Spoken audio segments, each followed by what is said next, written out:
be 2, 4, 6, 7 lines up from the bottom. Our shir this morning is dedicated by Yonah and Shashi Ehrenfeld in memory of Yonah's grandfather, Gedalia ben Yaakov HaKohen. We hope that in the merit of our Talmud Torah, his neshama will have an aliyah and his family in nechama. We also dedicate the learning Le'iloi Nishmas, the father of our Chaver, who's here every morning of his sunshine, whose father was nifted, the Levaya is today. So we dedicate our learning in the zechus of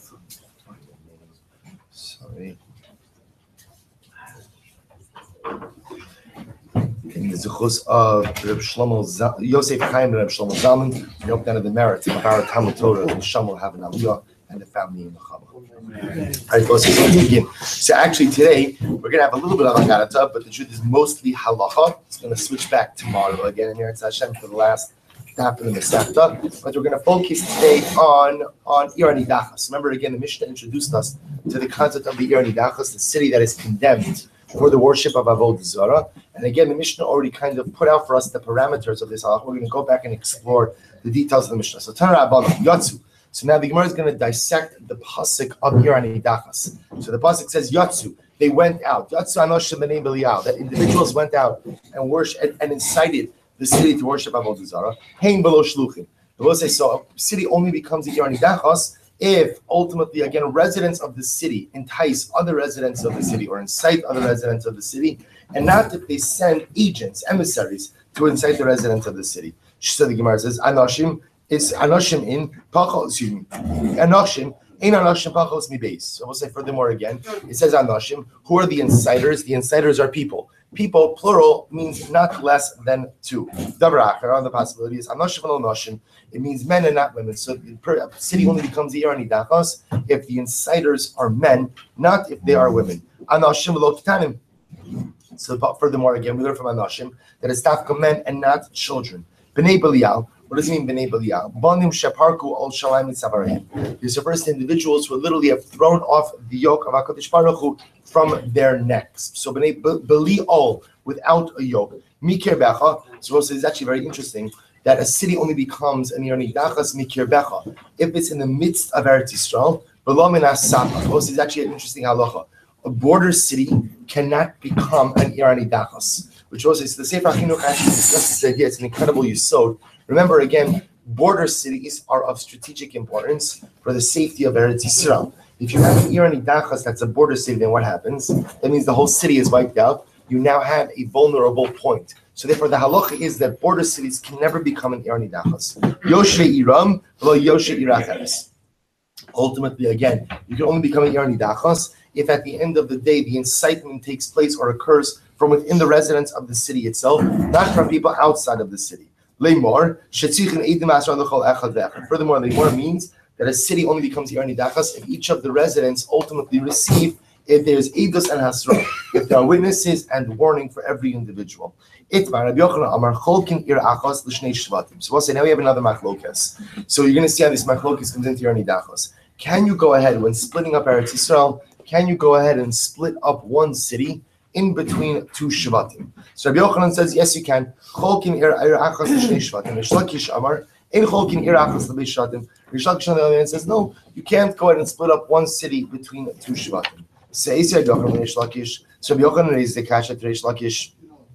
What's the kasha? So we'll say, if you take a look at Rashi for just a moment, Rashi on the left-hand column, pretty much like halfway down the column, says Cholkin Ir Achas. V'tchila kishacholku Yisrael ha'aretz. When Klal is originally divided up Eretz Yisrael, Hayrushan litain v'lachlok Ir Achas Ir Achad l'bei Shvatim.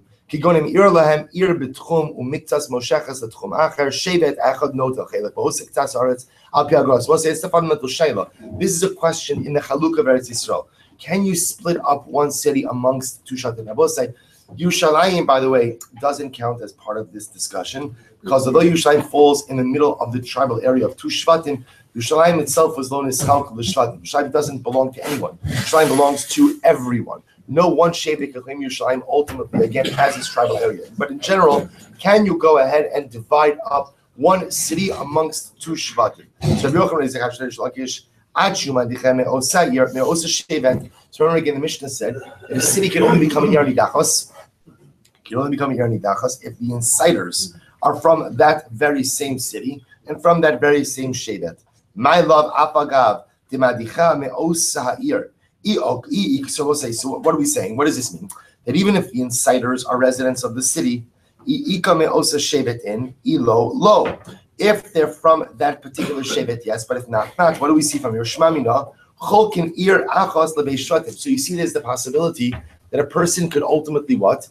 Be a resident of the city, but not necessarily be of that shevet. Therefore, the Mishnah says you have to be both a resident of the city and of the same shevet. What do you see from here? That you could divide up one city amongst two shvatim. To which the Gemara says, no, it's not a raya. Lo denafle be'irusha. It's possible that you could have a situation where ultimately someone inherited it. So you could have this was the whole issue with Benos Slavchad. So you could have an issue of a tribal area that ultimately passes down to another tribe through the mechanism of Yerusha. Inami, the other possibility is that perhaps again one shevet gave it over to another shevet, ultimately b'matana. Isveis, what is the kasha? Arim tesha me'is shnei shvatim ha'ila. So I'll say the pasuk in Yoshua speaks about, again, if you look at Rashi says Arim tesha me'is shnei shvatim ha'ila mimata Yehudim mata Shimon not lutes ariv v'nastim leLevim. Both say there were 9 cities taken from the tribes of Yehuda and the tribe of Yehuda and tribe of Shimon, and were given over to the Levium. A total of 9 cities taken from these 2 tribes, given over to the Levium. So the Gemara says, "My love arba upal gimehai, va'arba upal gimehai, ushmamina cholkin irachos lebishvatim." We'll say bepashtos. What happened over here? So one shevet gave 4.5 cities. Another shevet gave 4.5 cities, and each of them ultimately a total of 9. So what do you see from here? You see from here that you could split one city between 2 tribes. To which the Gemara says, no. No, it's not true. Rather, one shevet gave 4, one shevet gave 5. If so, why don't you go ahead and say that? In other words, why not go ahead and explicitly say that? To which the Gemara says, top of Kuf Yud Beis, kasha. You know what? Thank you. You know what? Indeed, that is a good kasha. Fine. We'll say the Gemara goes weiter. So we'll say again, we're really just focusing now on the details of Ir Hanidachos.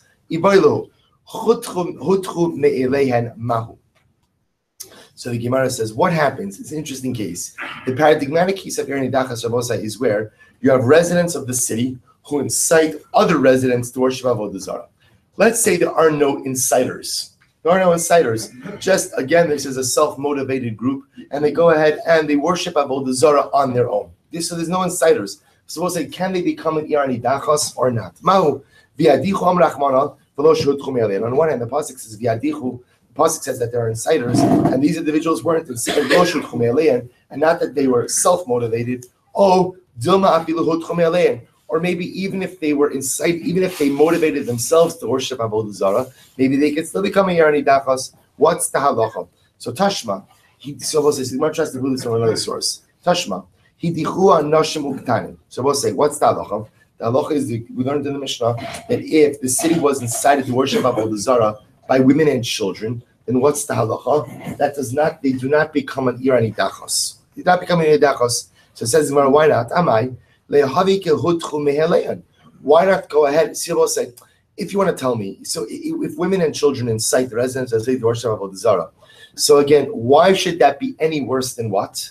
A city that motivates itself to worship Avodah Zarah. In other words, why should that not be able to become an Ir Hanidachos just because it's women and children doing it? Why should that be any worse than a city that was self-motivated to do Avodah Zarah? And therefore, again, I will say, therefore, in other words, if it was true that self-motivation is enough to make you into Ir Hanidachos, then what? Then even if women and children incite, that should also be enough to make you an Ir Hanidachos. To which the Gemara says, no, it's apples and oranges. Hanach, basar naf shayhu greedy. Honey, basar nashim ba'avadim gidi. It's still both side 2 different cases. In the case of the nashim and ketanim, there is still another force working on the residents of the city. Masha'inkin, in the case where they self-incite, ultimately, again, they are being incited on their own. So both say the Gemara ultimately doesn't seem to come to a resolution. The Rambam happens to paskin like the first opinion, namely, again, that you only become an Ir Hanidachos if there are active residents of the city, men who are actively trying to incite the rest of the populace. But if the city just on its own decides to go to worship Avodah Zarah, and there is no technical inciter, there's no technical male group of inciters, then halacha l'maisa again, they're not at Yer Nidachas. Let's be clear about something. What does it mean they're not at Yer Nidachas? We learned about this yesterday. They're still going to be killed. Right? But remember again, as opposed to Yer Nidachas, that is destroyed ultimately again through hereg, that is destroyed through beheading, and their property is burned. So the individual residents will be judged by skila, and their property is saved. That's the distinction. So meaning, here's the bottom line. If you worship Avodah Zarah, you're going to die. Right? That's the bottom line of all of this. Whether you're Nidachas or you're judged as Yechidim, so that will then dictate your particular form of Misa and what happens with your property. But Lamaisa, so again, Nidachas conforms to a technical framework. You need someone to incite the city. Those inciters must be residents of the city, must be the same shevet of the city, and must be men from the city. So the Gemara goes weiter. So we'll say, remember again, furthermore, in Nidachas only comes here Nidachas if the majority of the residents worship Avodah Zarah, are incited to worship Avodah Zarah. So we'll say, so here's the interesting question with this. You need the majority of the city.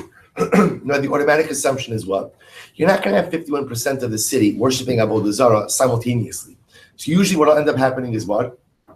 Reuven does it, Shimon does it, Levi does it, and then slowly but surely, unfortunately, you build up to the rove. So the shaila is, what do you do with the violators in the beginning? So remember, I will say, what do you do with the first, second, 10th, 15th guys who are worshiping Avodah Zarah, but we're not yet up to the rove? We haven't yet gotten to the 51% where you could declare the city as the Yer Nidachas. Says the Gemara, Hechi Abdinan, Amar Rabbi Yehuda, Danin v'chovshin. So what is actually very interesting. Yehuda says we judge and we incarcerate. We judge. So we spoke on this many times. In Judaism, in the Judaic Penal Code, we don't have jail. And most of what we have is holding cells. So we spoke about this before, because Judaism, Baruch Hu obviously understood beforehand that putting someone in a cell, right, for long periods of time does absolutely nothing to rehabilitate them. In fact, all it does is it reinforces animalistic instinct. If you cage a human being, so you turn them into an animal. We'll say, again, we don't have to get into this, but we see the recurrence rates, right, of people who are incarcerated and get released in terms of going back to a life of crime. It doesn't do anything. We only have a holding cell. In those situations where we don't know what to do with a person, like we saw by the Makoshesh, like we saw by the Makalel, we saw this from the Masechta. So we have holding cells. So we'll say, interesting, Rabbi Yehuda says, what we do in a case of Yer Nidachas when we suspect that this is going to turn into an Yer Nidachas situation, we judge the individual, we put them in jail, we hold them until ultimately, again, we pass the 51% mark. Once you pass the 51% mark, then they are condemned as Yer Nidachas, and then we carry out the punishment. Amar le'ula, nimsa atama anas adina and sha'il. We'll say, this is amazing. So listen, but 1 second. It's not right. You're ma'ana adina sha'il. So what does that mean? We learned this earlier in the Masechta. I will say that when you go ahead and someone is condemned to die. See, one thing we know for sure is when the Beis Din judges this guy, what do we know for sure? That he's going to die. Shaila is it going to be hereg? Is it going to be skila? So, but we know he's going to be executed. So also we learned the halacha is that once someone is going to be executed, the halacha mandates that you carry out the din as quickly as possible. As part of the Rachmanas here. So we'll say, Sula comes along and says, 1 second, you're going to keep this guy in jail for how long? If somebody's going to be executed, you execute them. You don't keep them in this state of limbo. I will say, incredible. No, we are worried that we're going to hurt the feelings, that they're going to exacerbate the pain of the guy who worshipped Avodah Zarah. We'll say, this is the Rachmanas of a Jew. This is the Rachmanas you have on an Oved Avodah Zarah. Imagine the Rachmanas you have to have on your spouse. Imagine the Rachmanas you have to have on your Chaverim. Imagine the Rachmanas you have to have on fellow Jews. An incredible Yisod. Amr Ula, therefore, what does Ula say? What do we do? Danin v'soklin, danin v'soklin. What we do is we judge, we stone, we judge, we stone. In other words, what Ula says is, listen, one thing we know is the guy worshipped Avodah Zarah. So the thing is, we don't know whether or not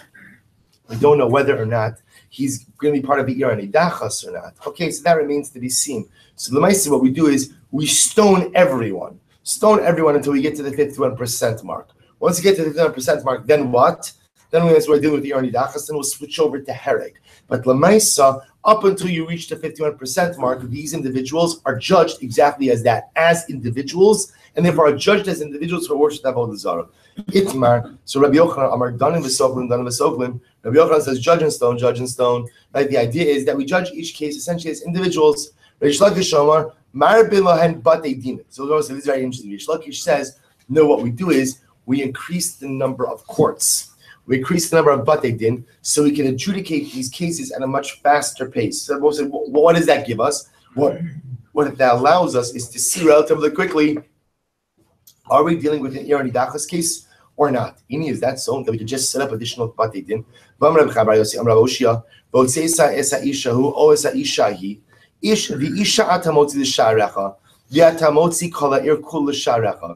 say what that means is there are certain capital cases that we could judge. I will say your gates refers to ultimately what? Refers to the Beis Din of your city.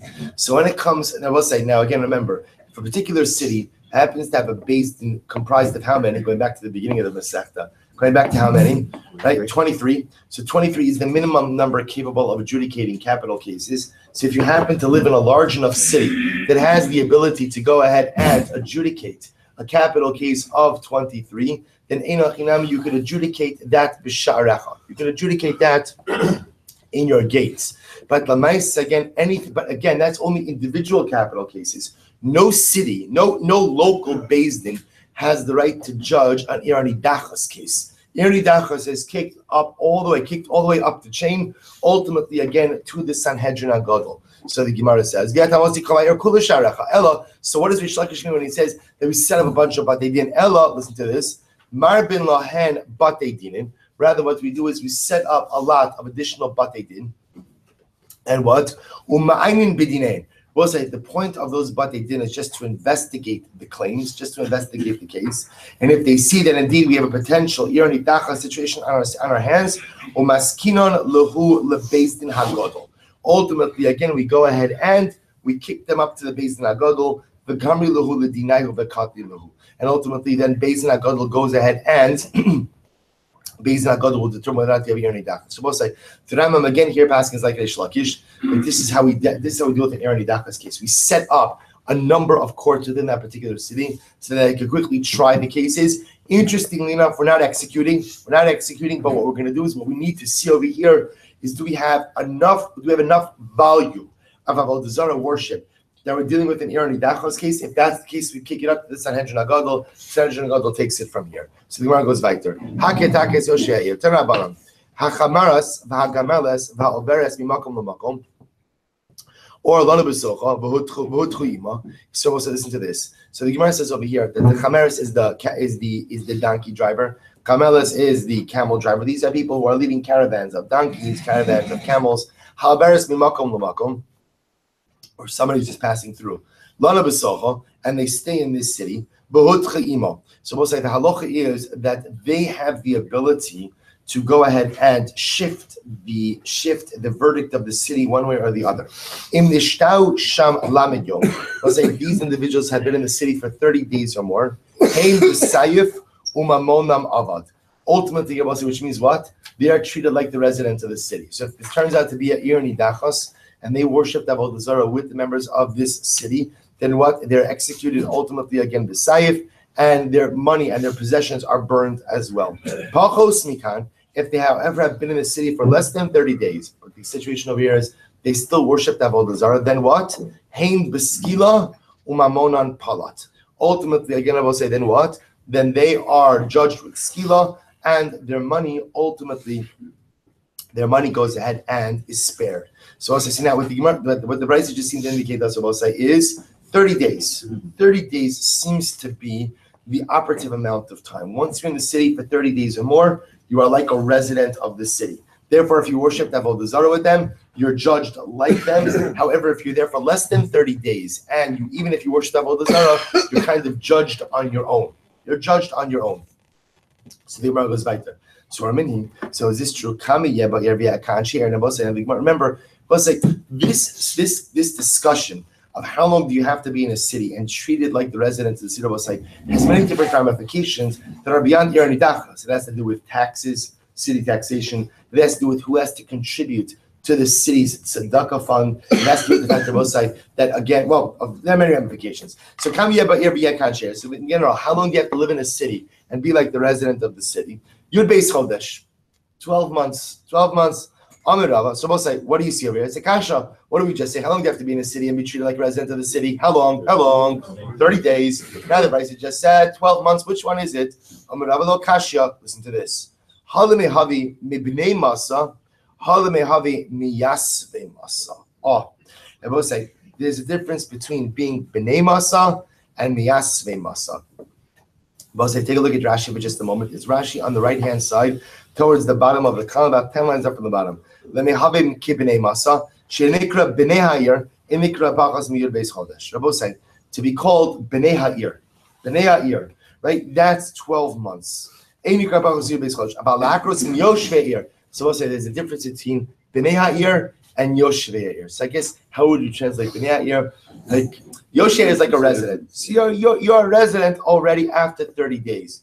But so to be a resident or a member, right? So we'll say ultimately again to be a member. So to be a member of the city has a chashivos. Membership is a chashivos, right? To be a member, that ultimately again that's after 12 months. That's 12 months. But to be a resident is someone who's been there ultimately again for 30 days. So the Gemara says. So the Gemara says, excuse me, so we'll say you're a bnei masa. Right, you're a child of the city. You're a member of the city. That's 12 months. You want to be a resident. Resident is after 30 days. But is that true? So we'll say, excuse me. We'll say this vahatanya is a support. You know, sometimes vahatanya is the beginning of a question. Sometimes vahatanya is a support. We'll say, so how do you know which is which? So you can learn it. And the beautiful part is Rashi usually tells us. If you notice over here, Rashi says vahatanya b'nichusa. But we'll say b'nichusa means that this brisa is a support to the distinction we just made. Hamutar hana b'bnei ha'ir. Listen to this. If I make a neder, I say I'm not getting any hana b'nei ha'ir from ultimately again the b'nei ha'ir. So what's the halacha? Im yesh adam nishtar shem yud beis chodesh asur lehanas mimenu pachos mikan mutar lehanas mimenu. Both say so again. Anyone who's lived there for more than 12 months, I can't get hana from. Anyone who's lived there less than 12 months, I can't get hana from. So let's see. What do you see from here? To be a b'nei ha'ir, to be a member of the city, that requires talmud. However, if I made a neder be Yoshvei Ha'ir, I made a neder I'm not going to get any benefits from Yoshvei Ha'ir, then what? Im nishtaya lamid yom asr. If he's there for more than 30 days, then it's asr. So I'll say, see, here's the fundamental distinction. So therefore, again, I will say what it turns out is, in order to ultimately, again, be counted towards the Nidachos, all you need to do is what? Satisfy the criteria for what? For what? For what? Yoshvei Ha'ir, right? 30 days. Once you are there for 30 days, once you are there, we'll say my performance review is coming up. If you are not more engaged, if you're not more engaged, it doesn't reflect well on me. Right? So as I said, at the end of the day, then what happens? So if you're there for Ir Nidachas, if you're part of the Yoshvei Ha'ir, so if you are there for 30 days, then you are judged ultimately again as part of the Ir Nidachas. But again, we see this interesting distinction. Yoshvei Ha'ir, 30 days.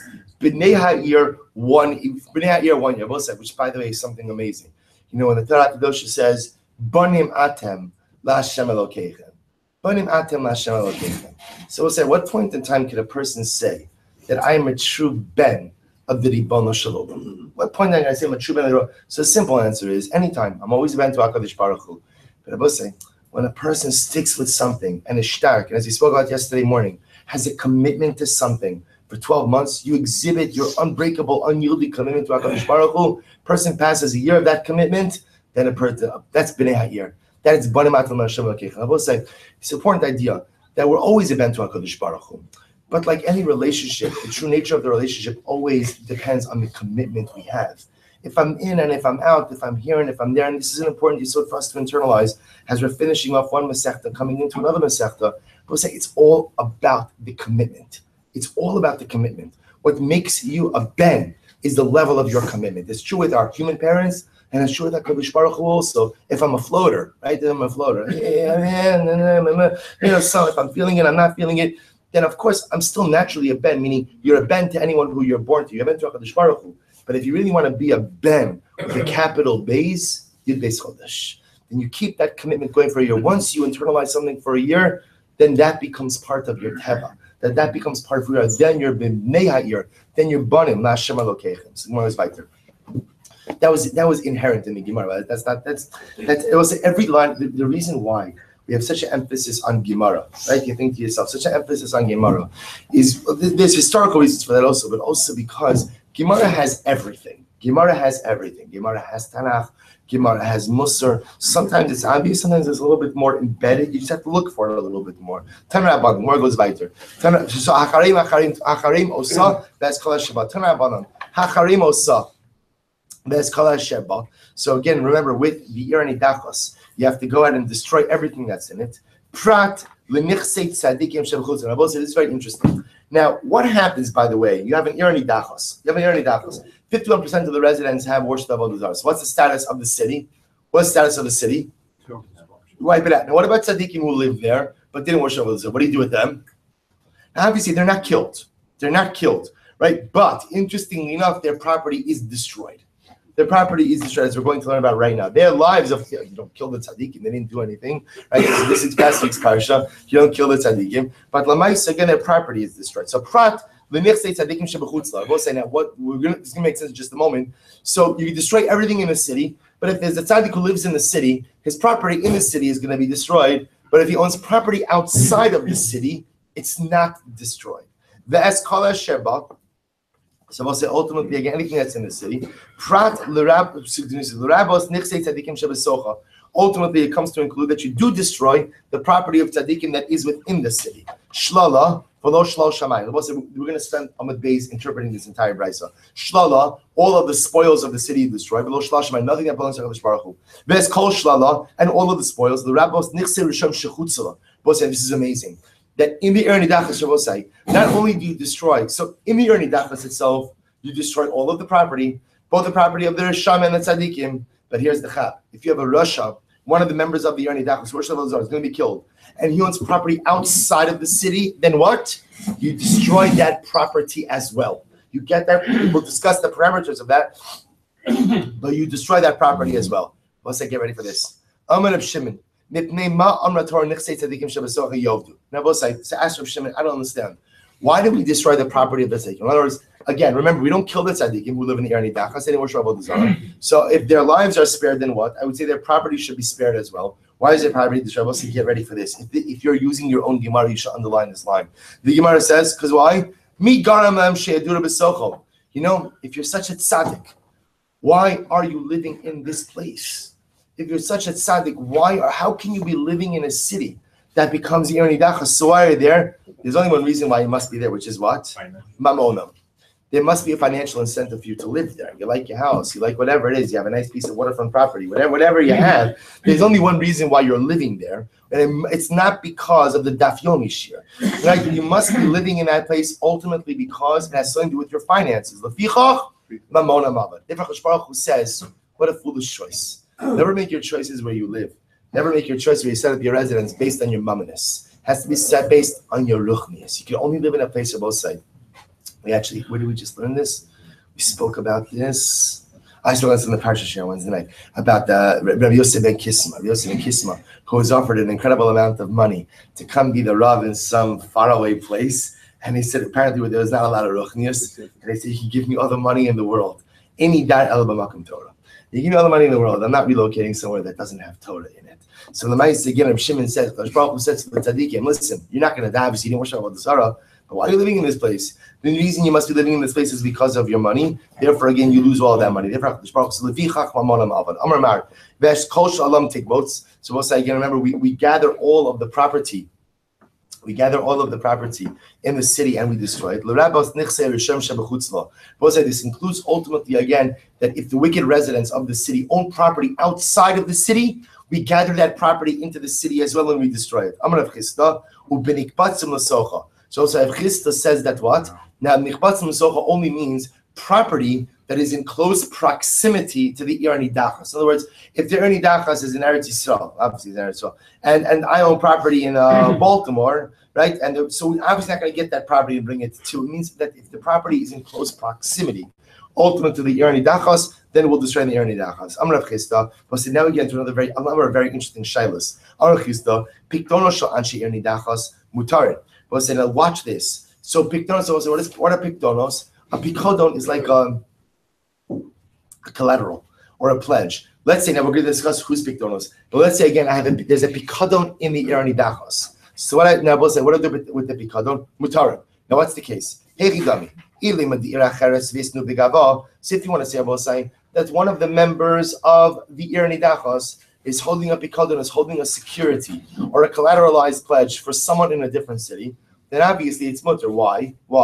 Because it doesn't belong to the members of the irani dachos. He's holding it, so of course that part is not going to be destroyed. Lav shlolahu ve'ela dito ve'isnu be'ir acheres. Oh, well, so what are we talking about over here? We're talking about, again, let's say the member of the irani dachos has a pikadon that he deposited with someone in another city. So what are we saying? So the Gemara says, ve'ela dito ve'isnu be'ir acheres. So 1 second. We just said that. If that piece of property is in close proximity to the irani dachos, then what? Amay mutarin.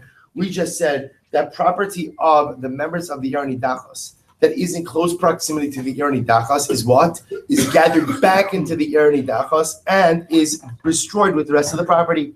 But ultimately, again, if the property is not close by, doesn't already learn this halacha. To which one says lower. So what's the case? The olam dir acheres.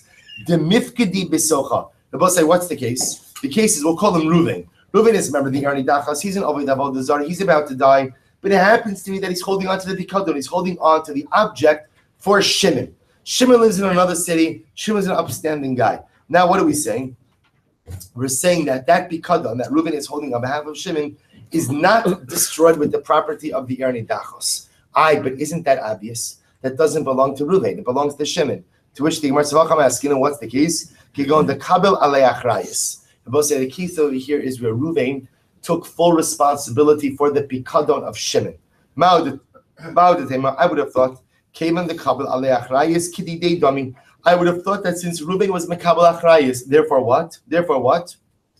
It's as if it belongs to Reuven, and therefore again kididei dami. Therefore, like it belongs to him, and therefore again maybe it should be destroyed with the property of the irani dachos. Kamash malon. Therefore again, Abba say, what does the Brisa teach me? The Brisa teaches me that any pikdonos, any property that members of the irani dachos are holding on to on behalf of someone else, belongs to someone else, even if the member of the irani dachos was mekabel achrayis on it, it is not destroyed with the property of the irani dachos. Amrav Chista. Behema. Also listen to these cases. Behema. Also listen to this. Let's say you have an animal that's jointly owned by Reuven and Shimon. Reuven lives in the irani dachos. Shimon does not. Also, what do I do with that animal? Asura. Also, the halacha is that animal is going to be asur. Ultimately, again, that animal is going to be treated like irani dachos property. On the other hand, Isa. Also, you have a piece of dough, literally dough, that is jointly owned. Mutaras. The halacha is if it's jointly owned, it's mutter. What's the distinction? My timer, behema kiman de lo pliga damya, isa kiman de pliga damya. So it's a very simple distinction. Dough is easily split. Dough is easily divided. So because it's easily divided, therefore what? We can easily disentangle ownership interests, and therefore again we assume half is the irani dachos, half is an animal. On the other hand, the both side does not really have easily divisible ownership interests. Now it's true, if you shech the animal, you can go, but I will say it's not the pshat that when we have an animal, we say that Reuven owns, the front 50% and Shimon owns the back 50%. Generally, animal ownership usually is an indivisible ownership interest. We assume that while the animal is alive, each person owns 50% of every single part of the animal. So because it's not easy, but you can't see, the problem is you can't sell it if it's irani dachos property, because irani dachos property is asur ba'ano. So since there is an indivisible ownership interest in the living animal, therefore the animal ultimately becomes asur, like property of the irani dachos. Ma'irav Chista. Behemas irani dachos. The most now interesting shailo. Behemas irani dachos. No one ever thought the irani dachos could be so exciting. No, saying irani dachos. Now you see, mamish that comes alive. Halavai shouldn't come alive. It's interesting to learn about it in a theoretical sense, but it's mamish like. Okay, irani dachos. We'll say first of the widest lines. Irani dachos mao ditis hani ve'shchit l'tara medina ve'il. So we'll say here's what we know. An animal in the irani dachos, one thing is clear, which is, if you shecht it, you for sure can't eat it. Why can't you eat it, Abosai? Because all the property in irani dachos is asur ba'ano. You can't get any benefit from it. Here's the interesting shayla. If you shecht the animal, I know I can't eat it, but can shechting the animal at least prevent it from becoming an avela? So when an animal becomes like an avela, it conveys tumah. An avela is only an animal that didn't have proper shechita. In other words, if you touch a normally properly shechted animal carcass, do you become tameh? The answer is no. It's only if you shecht an animal that dies either on its own, or an animal that is killed, or an animal that any animal that dies without shechita, that becomes an avela conveys tumah. So that's an interesting shayla. I know that shechita can't be matter the animal ba'achila. You can't eat the animal, but if you shech the animal, does that at least prevent it from conveying tumas nevela? So the Gemara says, "Lefi cherav amar Rachmana, lo shna shachta mishchat, lo shna katla mikdal." On one hand, again, the Torah says that you have to kill everything. So maybe we treat it just like it's a carcass, whether you actually shecht it or not, and therefore it's going to convey tumas nevela. O dilma keban de shachta ma'ani l'shchita. Or maybe once you shecht it does work to go ahead and take away the tumas nevela. To which the Gemara says, "My teku." By Rabbi Yosef, Seyar Nashim Tzidkani. This is a fascinating case. Seyar Nashim Tzidkani Osmahu. We'll say, what about the hair of righteous women? Now, what does this mean? This is not like a metaphor. What this is talking about over here is the following. So let's say again. Remember, Nashim Tzidkani, righteous people in Erni Dachas themselves are not killed, but as we've established, their property is destroyed. So we'll say, what do you do with Seyar Shabanashim Sidkanios? Now, watch, look at Raj just a moment. Seyar Nashim Sidkanios, Shaverni Dachos, Mahu, Iyava Bichlal, Ve'es Kol Shalati Sarifalo. Is their hair, now we'll discuss the parameters of this case, but is the hair, now again, the righteous woman, of course, is not going to be killed because she didn't wish to have Zara. What about her hair? Is your hair destroyed as part of the property of the Erni Dachos or not? So the Gemara says, well, what's the case? Ma Amarava. Ha dirishios aser. Are you telling me then that the hair of the rishios, the hair of the women who did worship the Zara, their hair is destroyed? So the Gemara says, Tikbots b'saraf taksid. The pasuk says, "You shall gather the property of the Erni Dachas and you shall destroy it." Misha ena mechusar ela kavitza usfeifa. Both of the only things you burn are what? The things that only need to be gathered and burned. Yotzazeh shemechusar talisho kavitza usfeifa. In other words, the Gemara says we're not cutting off the hair of the women who did worship Avodah Zarah and burning it because what I will say the pasuk only talks about destroying the property that can be easily gathered. Property that needs to be detached, then gathered, then burned is not burned. So what's in other words, the Gemara is saying over here when it comes to women who do worship Avodah Zarah, we're not burning their hair. So what's the case? Let's listen to this. Amarava lepeya nochris. We're talking about shetels, right? Shetlach. What do we do with the shetlach, with the wigs of an ir hanidachos? It says the Gemara. Look at just a moment. Pe'anachris gedil shel sa'aros da'alma sha'os sinai. We'll say again, shetel is not a new thing. So we'll say again. Remember, married women again. Even in times now, the shetlach probably looked a little bit different than our shetlach of today. But the Ma'asekin, what they would do is a woman would take hair that belonged to someone else, not her own hair, and she would fashion for herself some type of headpiece. What do we do with the shetlach of the righteous women? In other words, we'll say, so obviously the shetlach of the rishios, we're going to destroy. We're going to destroy. What about that of the righteous women? So the Gemara says, hey, chitami, what's the case? So 1 second. If the righteous woman is wearing it, so once she's wearing something, it's part of her body. So then, of course, so we're not going to do anything to it. We'll say, what's the case? The case over here is where it's hanging on the peg, right? So the moment, ultimately, again, that they declare the Erni Dachas, her shetel's on the coat rack, right? Coat rack. I'll try that at home. I look a little bit awkward. But, you understand? She comes in the house, she puts her shetel down on the coat rack. So what's the status? Do we say, I will say, ultimately, again, that's treated like property of the righteous and Erni Dachas, which is destroyed? Or we'll say, so apparently it was the common thing, or Shabbos is an interesting discussion in general about the halachos of a woman. Is there an obligation of a woman to cover her hair while she is in her own home? So it's an interesting, we saw this discussion in Masechah Sota. It's an interesting discussion. So it's interesting. The Gemara says over here that what women would often do with their shetel is they would come into the house, they would put it down on the hook, on the peg, right? And when they would go back out, they would put it back on. So the shaila is ultimately, do we say that ultimately, right now, it's not on her, therefore it's treated like property and it's destroyed? Or do we say that since the custom was when she would go out, she would put it on, when she would come back in, she would take it off? So ultimately, again, since she commonly puts it on, takes it off, it's as if it's always on her. And therefore, what? Shouldn't be destroyed ultimately with the Erni Dachos, to which the Gemara says, Teiku. Wait till the Rabbi. So remember again, halacha is Torah says that you gather all the property of the Erni Dachos into the middle square of the city and you burn it there. So it says the Gemara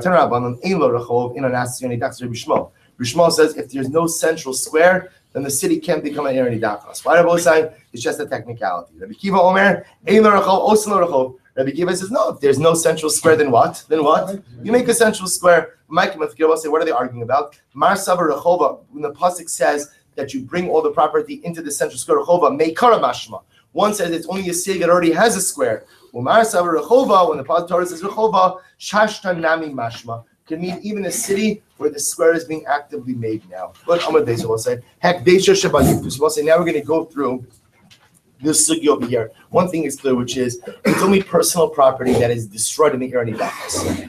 And that's personal property of the Rishon, personal property of the Tzaddikim. All of that is destroyed in the Erni Dachos. But as we're going to see, anything that is quote unquote property of HaKadosh Baruch Hu is not destroyed in the Erni Dachos. So if there was consecrated property there, Kadshem Mizbeach, ultimately again, Kadshem Mizbeach, Yamusu. We'll say ultimately again, those are left to die. Kadshem Bede Kabayis, we'll discuss again, we're going to discuss what all of this means. Kadshem Bede Kabayis, ultimately items consecrated to the actual Beis HaMikdash itself, Yiftu. So we'll say those are redeemed. Utrumos Yirgavu, we let Truma rat, Umayser Shini Bekisei HaKodesh Yignozu. And I will say, Meister Shini Kisei HaKodesh, Alan actually brought this up in the Shir yesterday, after Shir yesterday. Kisei HaKodesh was going to spend some time talking about this. Sifrei Torah, Sifrei Tanakh. So, right, what do we do with Sram and Erni Dachos? Geniza. We don't burn those. Rather, Meister Shini and Sifrei Kisei HaKodesh, we put the Geniza. Reb Shimon Omer Behemto, V'lo Behemas B'choru Meister. Reb Shimon says it's only one's personal animal that is destroyed, but any Behemas B'chor, firstborn animal that has Kedusha, or Behemos of Meister, Behema, ultimately, again, those are not destroyed. Shlala, prat lekesef hakodesh, kesef hekdish, the kesef meiser. Only the shalal, the spoils of the city itself are destroyed, but kesef hekdish and kesef meiser is not destroyed. Omer Mar, hayuba kachim, if there was consecrated property there, or kachim is beach yamusu, or about say kachim is beach, or sacrificial animals, those yamusu, those are killed. And we'll see what yamusu means. Yamusu. And I say, what does it mean yamusu? We let them die. Yiru achista, but why do we let them graze until they develop a blemish? Once they develop a blemish, then what? They're no longer fit. V'yimkaru, then we sell them. V'yiplu demeim l'nadava, and then ultimately what? We could go ahead and use their money to purchase a carbon nadava. Rabbi Yochanan says, no, you can't. You know why? Zevach rishon to'iva. Because ultimately the sacrifices of the wicked is an abomination. In other words, we don't want any semblance of those animals, or we don't want any form of those animals even coming close to the mizbeach. Rish Lakish says no, because these sacrificial animals are still what? The Mammon Bailamu. They're still considered to be the property of the owners. And what are we dealing with? We're dealing with the type of karbanos. Remember, different types of karbanos have different halachos. The kachim we're dealing with over here, the type of kachim, where if something happens to the animal, there is a replacement obligation. I will say anytime you have a replacement obligation, that shows what? That to a certain degree, the object really belongs to you. Reb Shimon, and Reb Shimon is one who says that ultimately, again, these types of karbanos are considered to be mamon bailim. Be the safe Reb Shimon, Reish Reb Shimon. So we'll say, if we're going to say that the safe is Reb Shimon, and we'll say that the Reisha is not Reb Shimon, so you have to say, therefore, what you're doing with Kachim Kalim in accordance with the opinion of Rabbi Yosef. What does Rabbi Yosef going to say? Kachim Kalim Mamon Bailim. Rabbi Yosef says Kachim Kalim, it belongs to the owner. Therefore, Rabbi say animals that are Kachim Kalim will what? Will be killed or will be destroyed along with the rest of the property of the Erni Dachos. But what do you do, Rabbi say, if you have Kachim Kadoshim? So you have to ultimately get Rabbi say, Inachinami, those are redeemed, and the money ultimately used for Karban Nadava in the Beis HaMikdash. Aditoni Seifa, Kachi Bede Kabayis Yiftu. If that's the case, instead of the end of the Brisa speaking about Kachi Bede Kabayis, that they should be redeemed, Liflog Velisne Bididei. Why don't you go ahead and make an inherent distinction? When is this true? In other words, when is it true that we redeem the when we redeem the karbanos? That's Bekachim Kalim. When is it true that we let the karbanos die? That's Kachim Kalim. Aval Koche Kadoshim Yiftu. But when it comes to Koche Kadoshim, we actually redeem the sacrificial animals. Kevan, to which the Gemara says no, because there's an exception. You can't make a rule because there's an exception to the rule. What's the exception to the rule? Kevan di kachato shemesu bala dilamisa azla lo psikale. But since there is the case of a chatos whose owner died, that I will say ultimately, if in the Irani Dachas will actually be destroyed with the rest of the property, therefore again, lo psikale. You can't, I will say, go ahead and say the rule. You can't go ahead and say, you can't go ahead and say let it graze, and then you'll go ahead and redeem it for money, because there is this case ultimately again of the chatos whose owner dies that will be destroyed with the Irani Dachas. Bishlam Rabbi Yochanan Amar Keish Lakish. Science and Rabbi Yochanan did hold the Keish Lakish. Why? Because ultimately Rish Lakish's position about say is we don't want any semblance of this animal in any form being offered up as a carbon, because the offerings of the Rishaim is an abomination. Rish Lakish. My time Rabbi Yochanan. Why does Rish Lakish not hold Rabbi Yochanan? Amar Lachad will say, because he will say Ki Amrinan Zevach Rishaim Toiva. When do we say that the offering of a rasha is an abomination? That's only Rabbi say when it's the very animal that the rasha was makdish. When it's the animal that the rasha consecrated, then we say we don't want that animal anywhere near the mizbeach. However, again, aval kevan yishtani. Rabbi say ultimately in this case over here, once the animal is allowed to graze, develop a mum, and then is sold, and use that money to purchase another carbon, Rabbi Yochanan will say, that's not Zevach Rishayim To'iba. You can't say that what? You can't say that that is the offering of a rasha. Why not? Because again, even though there's a monetary relationship between this new carbon and the last carbon, it's a dramatically different carbon. Good? So I'll say, so again, what we see is, even in the realm of kachim, the general principle is, anything that is the family of kachim, anything that is in the family of kachim, ultimately will not be offered up or will not be destroyed in the Irani Dachas. But Lamais, again, we see that there are certain exceptions to that rule where the animal itself is considered to be the property of the owner, or Einachinami, it may be destroyed. Says the Gemara. Reb Shimon Omer, Reb Shimon says it's only your animal that is destroyed in the Irani Dachas, but not if the animal has the Kiddush of a Bechor Behema or Ma'aser Sheni. So I'm asking, what's the case of Masai? Ilema b'tamimin. If you want to say the animal is complete, meaning there's no mum, then shalash shamayim. Then obviously it's not destroyed in the Irani Dachas, because why? It's kodesh. So the Gemara says ela b'bali mumin. So ultimately you have to the animal as a mum. Well, if that's the case, shlaloninu, that's obvious. And I will say if the animal is a mum, then it's lost its consecrated status as a bechor animal, and therefore what? It's the property of the Irani Dachas. Therefore it's destroyed. Ravina, what's the case? The olam b'bali mumin. Case where the animal has a blemish. What we're saying is the following. What's destroyed in the Irani Dachos? Any animal that is consumed under the umbrella of Behemtecha, your animal, that's what's destroyed in the Irani Dachos. Yatsu elu she'in ne'echalim b'toras Behemtecha ela b'toras bechar u'maiser. So the Gemara says, ela b'toras bechar.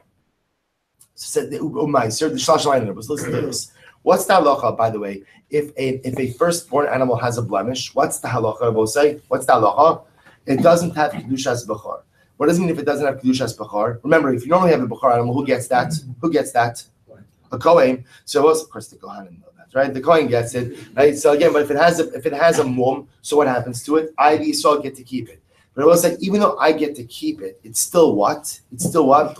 It's still under the umbrella of bechar. So what the Gemara will say something very interesting. That if I'm living in an Irani Dachos, right, and Nebuch, I'm one of the K'nai members of Irani Dachos, but I have an animal, a firstborn animal, that happens to have a mum, what's the halacha, Rabosai? The halacha is that animal is not destroyed. But why isn't it my mammon?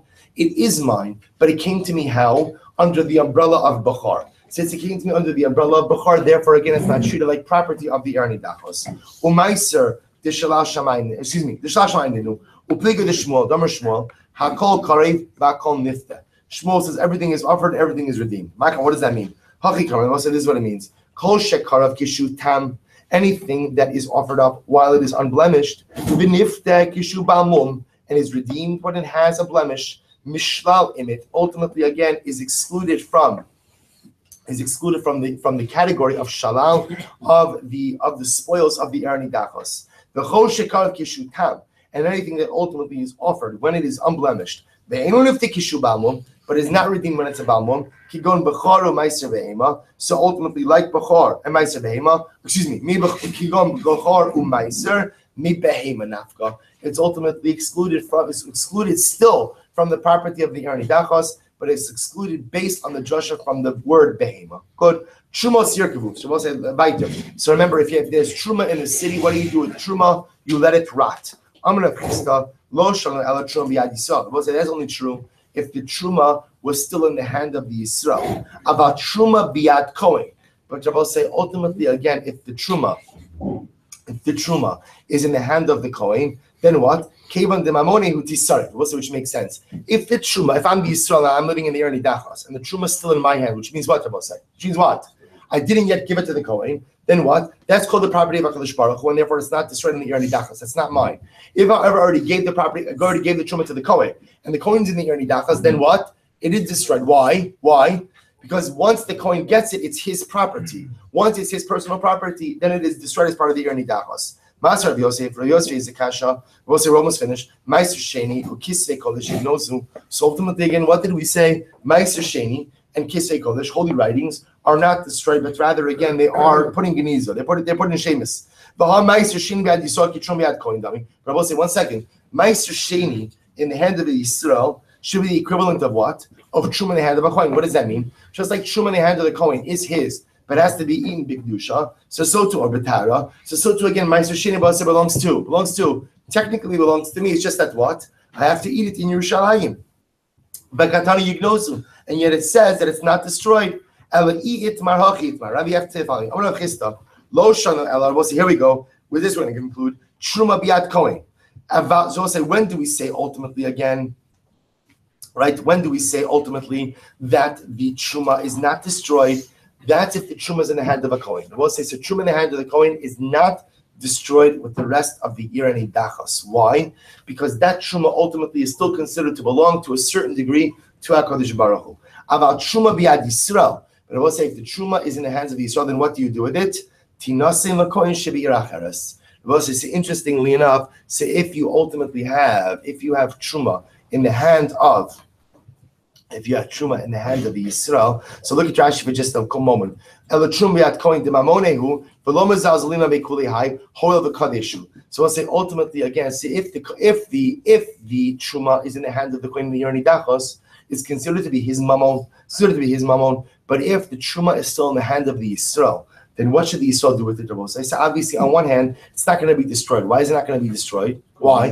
Because it's kadosh. So what do you do with it? Interestingly enough, to give it to a Kohen in that city, not a good idea. Why? Because he's part of the members of the Erni Dachos. So what we do with that truma is rather than destroy it, what do? We give it to the Kohen in another city. So we'll stop over here for today. But we'll say, just one last word. Tomorrow is Kuf Yud Gimel in that Sanhedrin. It's mamish. We'll say it's been an exceptional journey. I can honestly say, I will say, we always say Hadron Alach when we come to the end of a Masechta. But there's always that part that says Hadron Alach, but not too soon. I'm okay. I'll see you in 7.5 years. I'll say Sanhedrin, especially Parachelik. Like you could see it. It's been like a resurgence in our numbers, and it's not because of the shear. It's because Parachelik, like these Gemaras are just out of this. So we'll say tomorrow is the last day. We'll say the Gemara says Hakol Holech Acharas Sof. Everything in life, every endeavor, depends on how you end. Sometimes you can't begin strong, or sometimes in the middle you flail a little bit. Say everything depends on how you end. And if you end strong, then you get schar for everything that came before it. And if you end strong, you give yourself the chizuk for a strong haskalah, for a strong beginning for the next Masechta. We'll say, let's end strong. Tomorrow's Kuf Yud Gimel. Tomorrow again is the culmination of incredible 113 days of incredible avodah, of incredible mesiras nefesh. And even if a person says, like, okay, I'm missing a couple of, okay, nothing in life is perfect. We're not perfect. Our family is not perfect. Our limud is not always perfect, but it's okay. But if you get daf Kuf Yud Gimel, if you get the last daf, then it's as if you're kohen the entire Masechta. And if you get Kuf Yud Gimel, then what? Then the Maisa, again, you make yourself stark ultimately for Makkos. I will say, Makkos is 24 days. We'll talk about this more tomorrow. It's a 24-day commitment that each of us have to make with no exceptions. No exceptions. Every one of us could commit for 24 days of being stark. Not Shabbos, not Sunday, not on the Monday through Friday plan. 24 days of being stark. And the way we laid the groundwork for that, I will say, is tomorrow is Kuf Yud Gimel. I'd say something else. I'm going to put this out there, although the organizers make it upset. If you come for Kuf Yud Gimel, you absolutely have a seat at the seal. Even if you did not learn anything else from Masechah Sanhedrin. But you come for Kuf Yud Gimel, you are invited to the seal. I'll say even better. Even if you didn't learn anything, this is for our podcast listeners. Even if you didn't learn anything, but you're going to start Makkos, you also because the seal is going to serve twofold. It's a seal for the completion of Masechah Sanhedrin, and it's a celebration for those who are beginning Masechah Makkos. All you need, your entry to the seal. I mean, of course, I guess is your check, but the entrance into the seal is Kuf Yud Gimel. If you have Kuf Yud Gimel, then you have a seat at the literal and metaphorical table. So we'll say, get a good night's sleep tonight. Turn in a little bit early. Let's get here in time for Gana Emunah at 5:45. Because the truth is, we all know you can't learn Gemara without a little bit of hashkaf on the front end. You need a little bit of Emunah, a little bit of Gana Emunah before you sit down for Sanhedrin. So even if I haven't been best with my timing up until now, Hakol Cholech Achar Hasef. Tomorrow is the ultimate determinant. I look forward to seeing all of you, Emirat Hashem, 5:45 tomorrow morning for our last beautiful Daf of Sanhedrin.